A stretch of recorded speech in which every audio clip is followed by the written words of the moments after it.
सुप्रभात। मैं हूं जगेंद्र राणा। आज की हमारी आध्यात्मिक चर्चा का विषय है सतगुरु, सतनाम और सत्संग। सतगुरु, सतनाम और सत्संग। प्रत्येक मत में पूजा, अर्चना और साधना का एक तरीका होता है। हम लोग जिस आध्यात्म पथ के अनुयायी हैं, उस मत की पूजा की विधि को हम सबको समझना चाहिए, क्योंकि हमें स्वास्थ्य के अतिरिक्त पूजा की दृष्टि से भी हल्का, सुपाच्य, बस भूख से कुछ कम भोजन करना चाहिए, ताकि हमारा पेट हमारी पूजा में विघ्न न डाले। ब्रह्म मुहूर्त का समय सूर्योदय से 2.25 घंटे पूर्व का माना गया है। 2.25 घंटे पूर्व का। तो ध्यान, पूजा, जप के लिए इस मुहूर्त की महत्ता बखान करते करते ऋषि मुनि थके नहीं। अतः बेहतर हुआ हम उस मुहूर्त का लाभ उठाएं, और नहीं तो साधक को कम से कम सूर्योदय को पूर्व तो उठ ही जाना चाहिए, क्योंकि ये कहा गया है कि रात के अंतिम पैर में एक दौलत लुटा करती है। जो जागते हैं झोली भरते हैं, जो सोते हैं वंचित रह जाते हैं।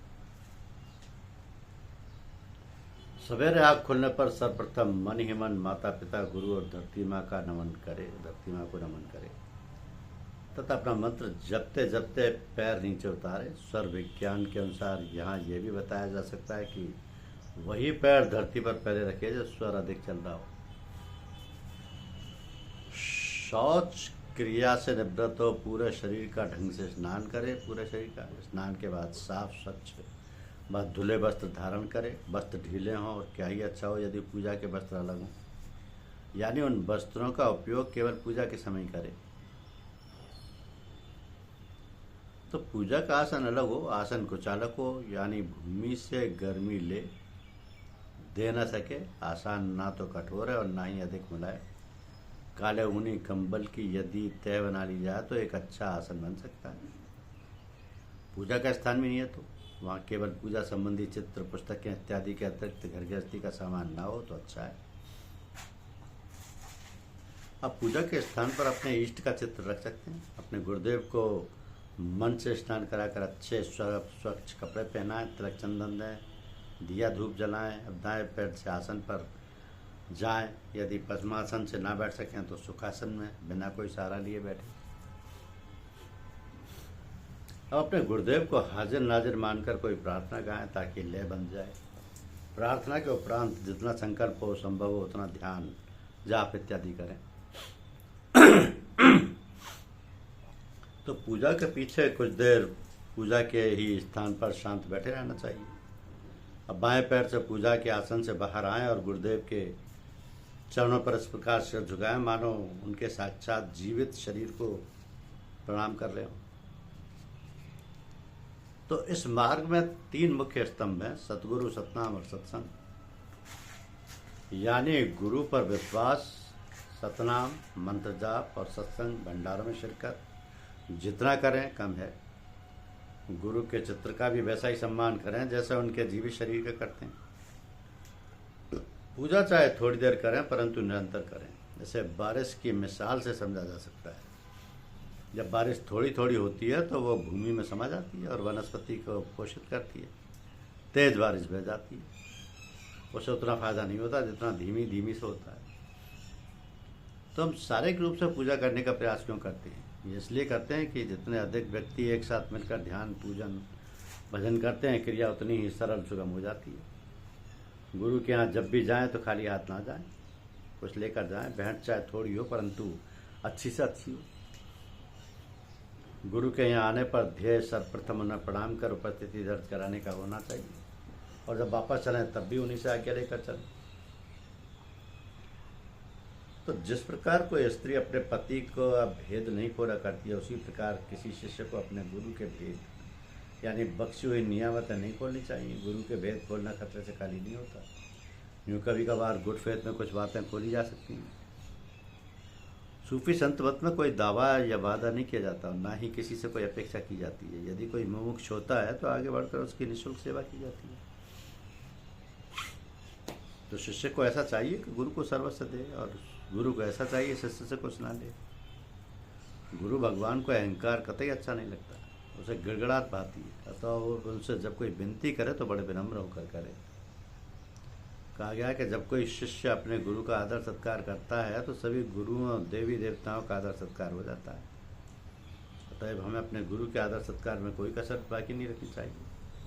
लेकिन इसका ये अर्थ नहीं है कि किसी और का आदर सत्कार ही ना करें।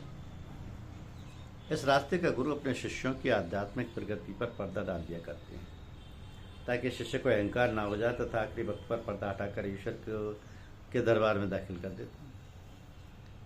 हयात व मौत के पर्दे गिराए जाते हैं, हमारे राज हम ही से छिपाए जाते हैं।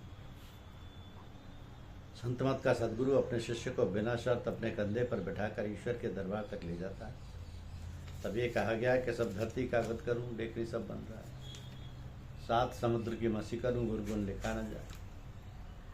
किसी शिष्य का अपने गुरु के प्रति समर्पण जितनी जल्दी हो जाता है, उसकी आध्यात्मिक यात्रा उतनी जल्दी पूरी हो जाती है। समर्पण का अर्थ उनकी इच्छा में अपनी इच्छा मिला देना है। दूसरे शब्दों में अपनी इच्छा कोई रहे नहीं।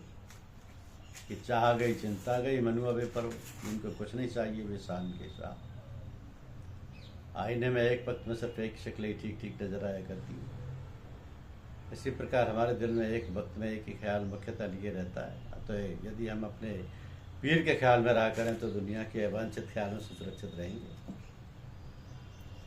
पूजा तो यह है कि दिल का हुजरा साफ कर जाना के आने के लिए, ख्याल गैरों का हटा उसको बिठाने के लिए। इस पूजा पद्धति में गुरु शरीर छोड़ने के बाद और अधिक प्रभावी होकर अपने शिष्यों की देखरेख किया करता है। यह देखरेख तब तक चलती रहती है जब तक कि शिष्यों को पार नहीं लगा देते, चाहे जितने जन्म मिले, कितने भी जन्म लग जाए। तो नियमित पूजा के अतिरिक्त जब भी जितना भी समय मिले भीतर रुजू होकर ध्यान, प्रार्थना, जप, गुरु की याद कर लेनी चाहिए। आईने में है दिल की तस्वीरें यार, जब जरा गर्दन झुकाई देख ली। भोजन खून पसीने की कमाई का खाएं, और कमाई में से सबका माँ बाप, बहन, बेटी, अतिथि, भिक्षुक, गुरु इत्यादि का हिस्सा देना वाजिब है। कमाई का एक अंश दान पुण्य में जाना ही चाहिए। भोजन जब सामने आए तो अपने सदगुरुदेव को अर्पित करें, उनका शुक्रिया अदा करें, रहमत मांगें और मन से सारे जीव जगत को खिलाएं। भोजन जहाँ तक हो अपने ही घर का खाएं। सत्संगी भाई बहन के घर का खा सकते हैं, दीगर अनजान के यहाँ का भोजन करने से बचना चाहिए।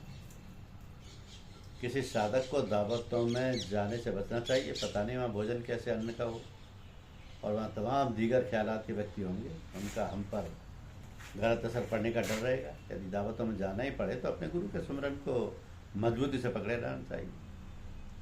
हमारा सोना, जगना, उठना, बैठना, खाना पीना, आना जाना सब गुरु की याद में होना चाहिए। शिष्य को गुरु पर निर्भर रहने की आवश्यकता है।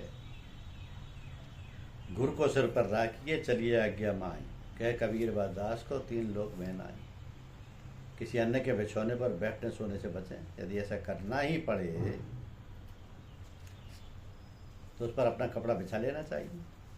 कम बोलें, धीरे बोलें, वचन वही बोलें जिस पर विश्वास और बोलना जरूरी है।